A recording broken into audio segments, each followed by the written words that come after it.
I am the Tofu Golem. Please enjoy the video. In this video, I will explain how to make salmon sardines.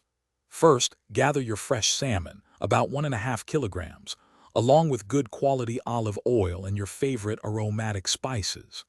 Next, clean the salmon thoroughly, removing the head and fins, then cut it into pieces roughly 2 inches long.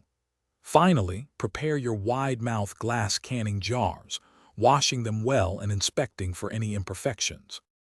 Now let's build those delicious layers. Begin by placing a base of crushed garlic, 5 to 6 bay leaves, and about 3 tablespoons of whole peppercorns at the bottom of each jar. Then, tightly pack your salmon pieces, interspersing them with thinly sliced carrots and a few chili peppers for a gentle kick. Finally, pour in enough olive oil and a small amount of water to fully submerge the fish, leaving 1 inch of headspace. For safe and tender salmon sardines, pressure cooking is key.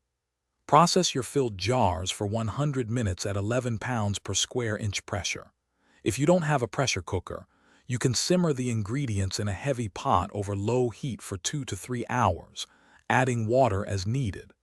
The goal is to achieve fish so tender that even the small bones become soft and edible. Once cooked, carefully remove the jars and let them cool undisturbed for a full 24 hours. This allows the seals to properly set. After cooling, check that each jar is securely sealed. Store your perfectly preserved salmon sardines in a cool, dark pantry.